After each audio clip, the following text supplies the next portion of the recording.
전쟁. 인류의 본성이고 또 역사 내내 끊이질 않았습니다. 어떤 이유에서든 끔찍하고 또 안타까운 게 전쟁이지만 또 인간 역사의 여러 방면에서 수없이 많은 커다란 영향을 끼쳐왔던 것도 사실이죠. 그러나 지금 관점에서 봤을 때 이딴 전쟁을 왜 했지 싶은 그런 어처구니 없는 전쟁들도 있습니다. 그저 전쟁할 구실만 찾고 있다가 어처구니 없는 핑계로 터뜨린 경우도 있고, 또 너무 어처구니 없게 끝난 전쟁, 어처구니 없게 안 끝난 전쟁도 있죠. 지금 보면 이해가 안 가지만 당사자들은 진심이었던 그런 전쟁들 몇 개만 털어보겠습니다.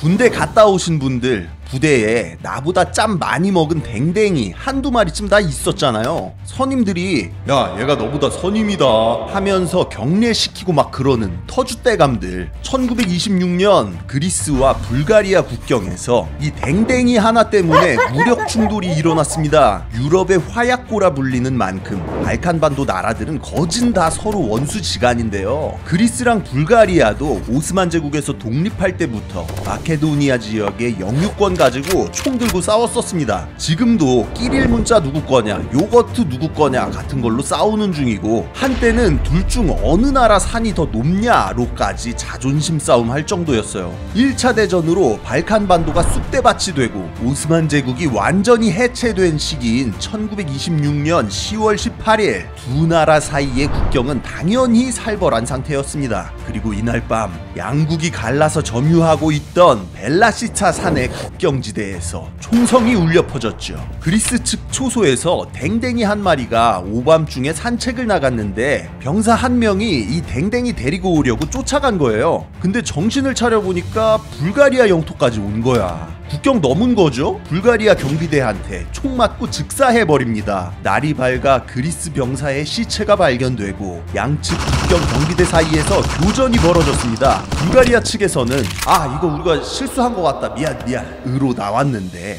그리스 입장에선 오히려 좋은 거거든요. 이참에 일 좀 키워보려고 세게 나갑니다. 최후 통첩을 보내서 48시간 이내에 관련자들 처벌하고 공식적으로 사과하고 사망한 병사 유가족들에게 배상금으로 200만 프랑 지급하라고 해요. 그러면서 국경지대의 마을 페트리치를 무력 점령하고 계속 진격했습니다. 그러나 불가리아가 치사하게도 형들을 불러버리네. 국제연맹의 중재를 요청해요. 발칸반도에서 또 불난다는 소식 듣고 국제연맹 형님들 헐레벌떡 달려왔죠. 교전이 시작되고 일주일 만인 26일 국제연맹 중재하에 정전 결의가 채택되고 30일까지 양국 군대의 철수가 완료되면서 이 어처구니 없는 전쟁은 일단락이 됩니다. 2차 대전도 못 막았다, 제 역할을 못했다 라고만 기억되는 국제연맹이지만 그래도 일할 때는 했다는 거. 약체들끼리 붙어서 그런 거 아닌가? 국제연맹 말고 국제축구연맹이 헐레벌떡 달려온 사건이 있습니다. 월드컵 개최하는 그 축구연맹 피파요, 피파. 이 축구라는 게 공이랑 땅만 있으면 할 수 있는 스포츠라서 전 세계 공놀이 중에 인기가 제일 많거든요. 특히나 마야 시대부터 공놀이로 제사 지냈던 중남미 사람들은 축구하면 환장하죠. 국제 경기에서 자책골 넣으면 총 맞을 각오해야 되니까. 근데 중앙아메리카의 엘살바도르와 온두라스 사이에서는 이 축구 때문에 개인끼리가 아니라 국가 간 전쟁이 터진 적도 있습니다. 둘 중에 그나마 온두라스가 조금 더 살만했거든요. 영토도 5배 정도 넓고 인구는 오히려 더 적어서 엘살바도르에서 못 살겠다고 넘어오는 불법 이민자들이 엄청 많았었습니다. 근데 이거 놔두니까 온두라스 영토 20%를 엘살바도르인들이 먹어버린 거예요. 우리 땅 좀 먹는다고 온두라스 국민들 사이에 반엘 감정이 심해지게 됩니다. 그래서 온두라스 정부가 1967년부터 엘살바도르인들을 추방하기 시작해요. 근데 엘살바도르가 빈부격차도 극심하고 땅도 남한의 절반이 안 되거든요. 애초에 땅 없고 일자리 없으니까 사람들이 넘어가지.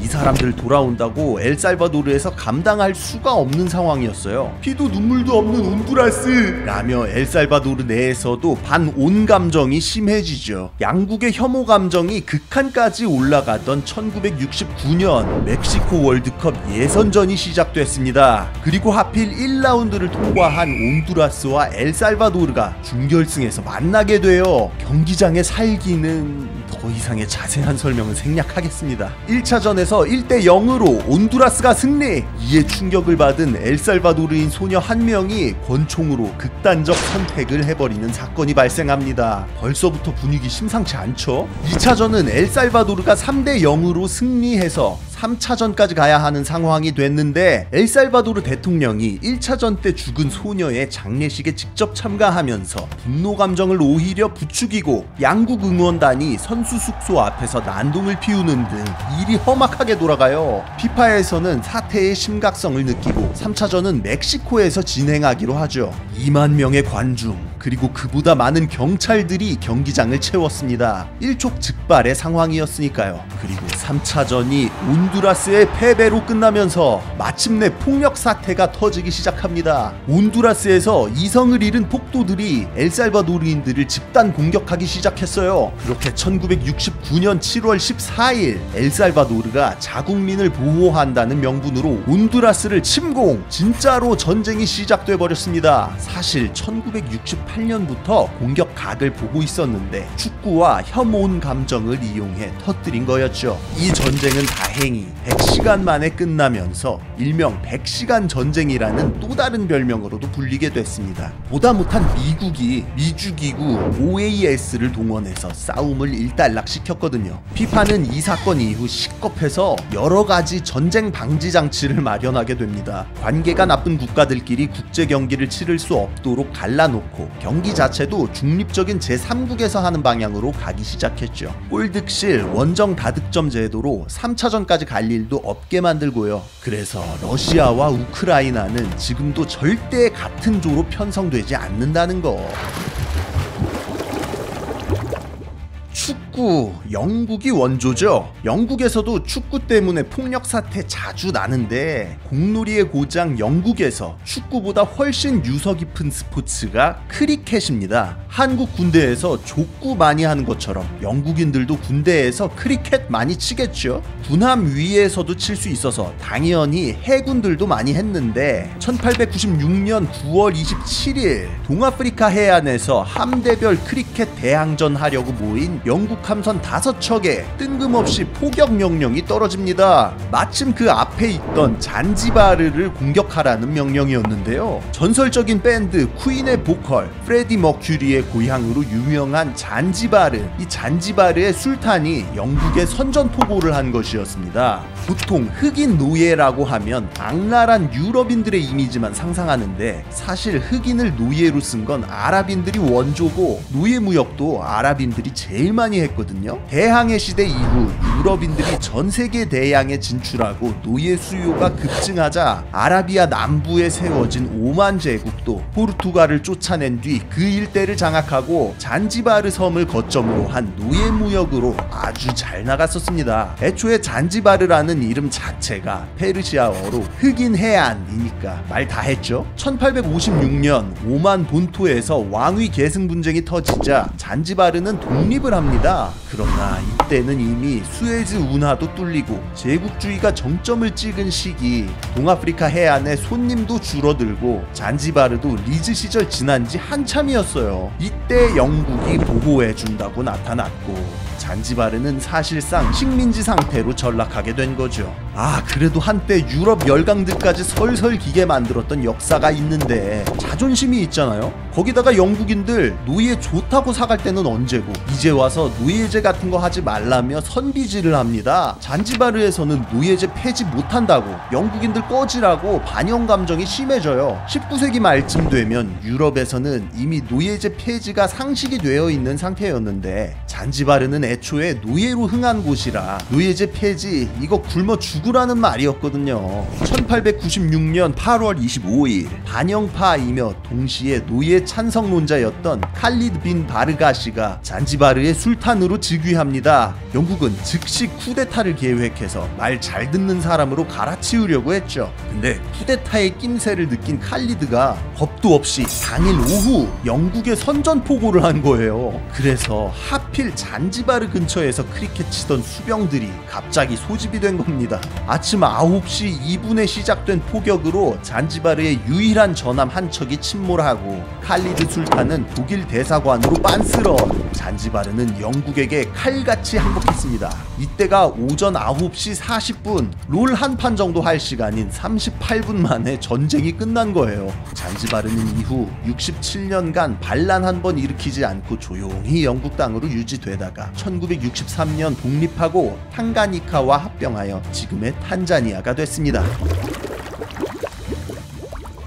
38분 만에 한 나라를 항복시키는 영국의 클라스. 그런데 영국은 이와 반대로 어쩌다 보니 300년이 넘게 전쟁을 한 기록도 가지고 있습니다. 잉글랜드의 찰스 1세가 1642년 세금 내기 싫어하는 의회를 조지기 위해 군대를 동원하고 의회도 왕당파와 의회파로 나뉘어 대립하며 내전이 일어났을 때 얘긴데, 올리버 크롬웰이 등장, 의회파 군대를 하드캐리해서 왕당파를 궁지로 몰고 찰스 1세까지 처형당하며 전세가 완전히 의회파 쪽으로 기울어지게 됩니다. 영국에 남아있던 왕당파 세력들은 저기 서남쪽 실리 제도까지 도망가서 항전을 시작하는데요. 지방 영주들끼리 십시일반 병력을 모았던 의회파는 해군력에서 밀렸기 때문에 해양 국가 네덜란드와 동맹을 맺고 여기 좀 진압해줘 라고 헬프를 치게 됩니다. 네덜란드가 알겠다면서 일단 선전포고하고 해군을 보냈거든요. 그런데 영국 본토는 이미 의회파가 다 장악했으니까 영국 전체 말고 이 실리 제도에만 선전포고를 합니다. 그러나 2달 만에 왕당파가 항복, 내전이 그냥 끝나버리면서 네덜란드 해군도 전투 한 번 없이 그냥 다시 집으로 돌아갔죠. 의회파가 승리한 이후 영국은 잠시 동안이지만 공화국 체제로 운영되다가 민심의 떡락으로 6년 만에 찰스 2세를 다시 왕으로 세웠습니다. 격동의 세기 동안 네덜란드의 선전포고 같은 건 그냥 잊혀졌어요. 그렇게 335년이 지난 1986년 실리 제도의 지방의회 의장이자 역사학자이기도 했던 로이 던컨이라는 아저씨가 실리 제도의 옛날 문서들을 뒤적거리다가 네덜란드가 실리 제도에 선전포고를 한 뒤에 평화협정을 안 했다는 사실을 알아내게 됩니다. 실리 제도가 뭐 독립국이나 자치지방 같은 것도 아니었어서 사실 별 문제는 아니었지만 그냥 재미로 영국 주재 네덜란드 대사를 초청해 이거 리얼이냐고 물어봤죠. 그리고 네덜란드 대사관에서도 이거 리얼임을 인정했습니다. 그렇게 둘 사이에 정식으로 평화협정이 맺어지면서 1986년 4월 17일 아무도 죽지도 다치지도 않고 335년 동안 이어진 이 전쟁은 공식적으로 끝나게 됩니다. 오늘날까지 오며 전쟁에서는 명분이라는 게 점점 더 중요해져 왔습니다. 1차 대전도 중일전쟁도 작은, 어떻게 보면 작은 사건에서부터 시작해 수백만, 수천만 명의 사상자를 낸 인류사 최악의 전쟁으로 치달았죠. 사실 명분은 명분일 뿐 터질 전쟁은 터지게 되어 있습니다. 지금의 우리가 볼 때 어이없었던 전쟁들도 결국엔 피할 수 없는 일이었던 것이죠. 명분이 있을 때 물러서는 것도 비겁하지만 억지 명분으로 전쟁을 일으키는 건 역시 비겁합니다. 후세에 보기에 부끄럽지 않은 역사를 물려주기 위해 우리들도 항상 건전한 안보의식과 외교의식을 가져야 하지 않을까요? 지금까지 지식해적단의 키드였습니다. 감사합니다.